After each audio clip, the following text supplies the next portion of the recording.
Night Fury, the return of PZ8 is back, and the lead up is so good. This is an announcement from Palestine. Take a look.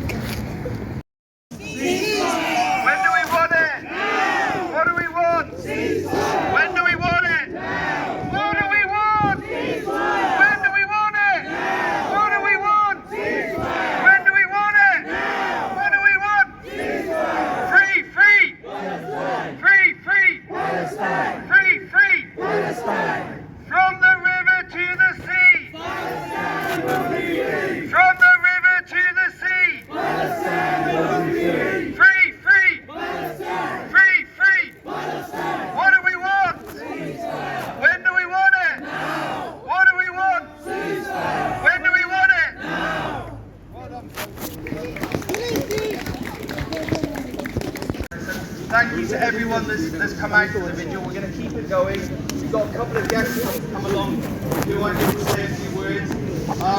First, we'll just ask Flynn to come and say a couple of words. Remember as well that we have a university, local housing campaigner, lives in the bar, has been active here for years, and helped set up a trade council. Open mic, if anyone else wants to say anything, welcome. Hopefully one of our colleagues is going to read a poem to us in a minute. We'll wrap up by 1 o'clock. So, Flynn. Good afternoon everyone, assalamu alaikum, peace be upon you, peace be upon God. I'm also a UCU member, I'm a lecturer at London Bank University, and as he also said, I'm the Secretary of the Town's Trades Council. We're an umbrella group of trade unions here in the borough, and we took a decision a few weeks ago that we would support the demand for a ceasefire now. We would make sure that we attended as many of the rallies up in town as we possibly could, take our banner along, because as far as we're concerned, war and occupation and bombing are trade union matters. These are matters that overwhelmingly and disproportionately affect working class people, and it is the job of trade unions to stand up for working class people, wherever that may be, under whatever circumstances. So I'm very pleased to be here today. We will continue for as long as it's necessary to demand the end of hostilities in all of the occupied territories. And just finally, this has a particular resonance, doesn't it, in our borough. And some of us can remember back to the mid-2000s, and when a previous Labour MP for the area that I live in, Bethnal Green and Bow, some of the younger ones here may not remember the name Una King. Forgotten by history, she lost her job because she refused to take a principled stand on the question of imperialist war and slaughter. If you do that in Tower Hamlets and you're an elected politician, your job is at risk. So we don't know what's going to happen between now and the election. The election, in a way, is just an incident. We demand a safe, peaceful future for the people of Gaza, the people of Palestine, and for that matter, the people of Israel. So solidarity, everyone. Thanks very much. See you the next time.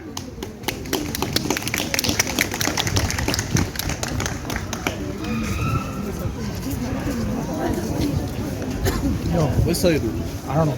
Ja, tu怎么上？慢一点，慢，不会怎么上？上，I'm a lecturer here at City College now. Also, I'm a member of the Big Ride for Palestine, as you can see on the side of the top. And we've been doing rides every fortnight in London. And this, so we had the big march. I'm not even the only one Saturday.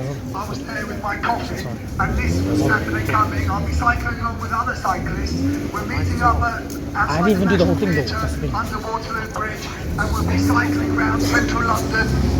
And so 30 or so cyclists, I think, will be seen by thousands of people. Not only seen, but heard, because we are very, very noisy. Right, all the Christmas shoppers are out there on Oxford Street, Regent Street, Piccadilly Circus, all the places that we visit, and they will see that the people of this country care about what is happening in Gaza, care about the genocide, and are totally opposed to the stance that the government has taken and the opposition has taken, which is morally reprehensible. All right, we have to support the people in Gaza because their grave injustice is being done to them. All right, it is genocide, and we also should write to Absalom Begum, thank her for voting for the ceasefire, but we should also write to Roshamana Ali. All right, get the students to do it. All right, you can tell them about the Right to Them website.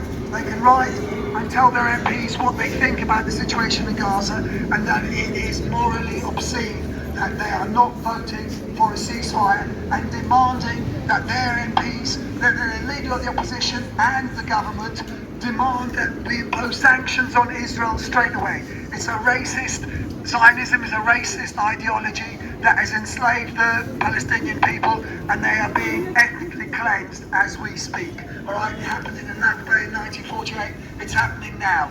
We have to do everything in our power to stop this from happening, all right?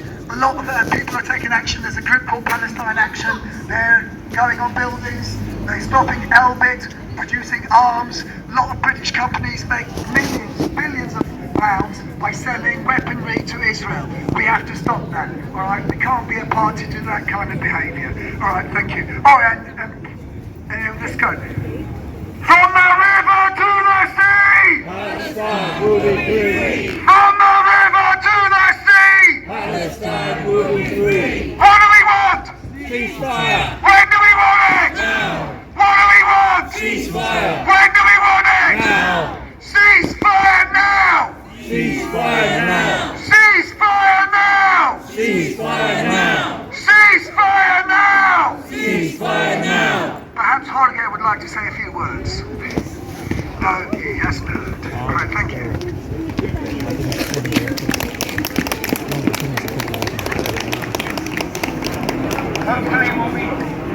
Hopefully we'll be joined by a couple more people coming out at 12:45. So if you're able to hang around, we do want to be a presence here. We did say it's a meeting today. We are very witness to what has happened, what is happening now, and what we are trying to change. I think when it comes to the college here, we are, this is a peaceful protest. It's lawful and peaceful to speak out. I think we've got a duty to do so. But we have to remember, if we go back in time far enough, you can find things that everyone accepts now is right to do that would have been challenged at the time. If you challenge section 28 that said that you couldn't teach about gay rights inside schools, if you spoke out against that, you would have been threatened in those days and you weren't allowed to speak about those things. When it came to South Africa, people took a stand against South Africa. They called it what it was, an apartheid state. That's what Israel is, it's an apartheid state. The boycott and sanctions movement of South Africa worked to break a racist society. We've got to now organise a sanctions, divestment and mass protest campaign to break what is a racist society and an apartheid state in Israel. But it would be the same for black and white unity. If you go far back enough, even some of the trade unions were racist and didn't support black workers. In the workplace you would have been called out if you just for saying simply black and white unity matters. So we have to stand on the right side of history and not be cowed and not be intimidated for speaking out for the truth. Of course we have to be sensible in the way we talk to our students. We should not be partial in the classroom. It's our workplace, we've got a right that this seems wrong to us. I think we have to make that point. There will be more demonstrations in central London coming up. The last ones have been tens of thousands, hundreds of thousands, maybe up to 1 million marks on the street. We're going to have to keep marching and building this movement, and that's why today is a day of action in the workplace. Right across the country, cultural workers in the museums and the art galleries in London will be walking out of work. It's also an international day of solidarity with Palestine on the United Nations calendar. This is a day that we mark to recognise what happened with the Nakba and the situation in Palestine all around the world. So you are standing with people around the globe. We will have to march again on the streets. If you've been on the demonstrations, help build them. Can you do a Saturday school in your local community? Can you leaflet your neighbours? Can you ask your friends and family to come? I bring my 2.5-year-old son, they're safe spaces to march on. If you've not been on a march or demonstration before, come along and be part of that movement that calls on our government to stop arming countries in the Middle East, to stop standing on the sidelines whether it's Yemen being bombed, Palestine or elsewhere, to stop this violence in the world, stop the arms trade, spend the money on education and help make the world a better place, not a more miserable place. So we're just waiting. Another colleague of mine is going to read a poem coming out soon. Is there anyone else who wants to say a few words? Anything at all? Yes? All right.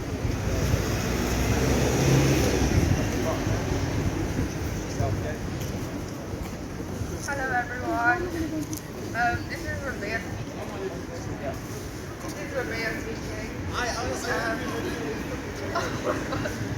I just want to say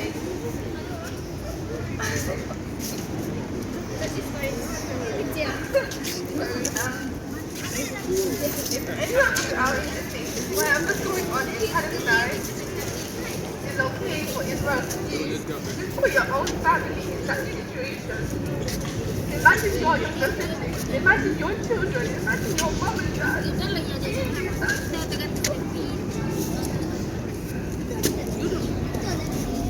Some of us enjoy fireworks. That same sound is the sound that Palestinian children hear for no reason. They get scared.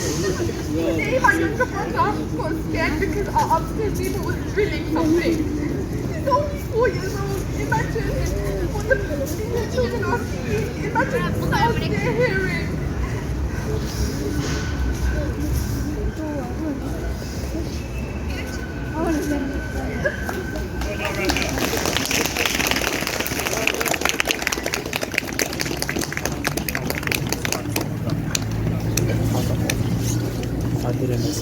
You're up. This is, thank you, Rabia. It's very touching and emotional there. I hope you've got some friends who can give you a hug. We've got Steve is just going to read a poem for us now. Steve's a maths, from the maths department. So, Steve, when you're ready.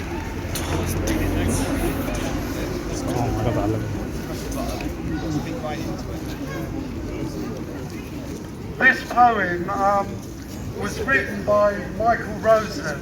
If you don't know Michael Rosen, he's a children's author, poet, and an all-round very interesting guy. He wrote this in 2014 after Israeli bombing of Gaza, and Israel banned radio adverts listing the names of the children that had died. They put a sort of media blackout on what has actually happened. So in response to that, Michael Rosen wrote this poem.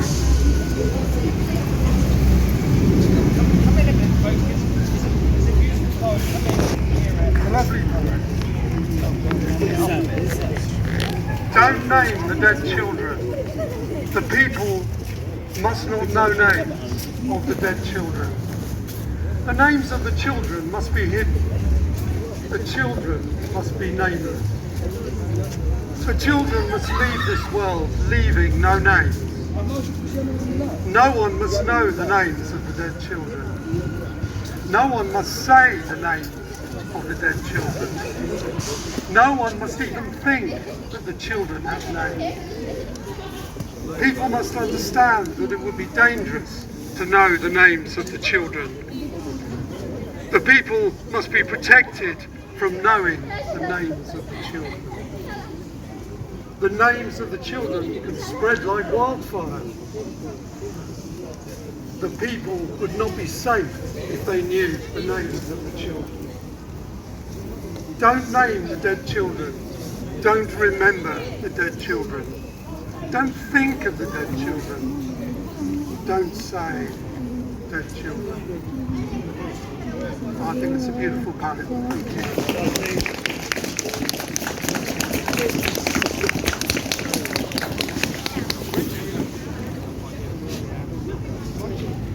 Okay, we'll wrap up in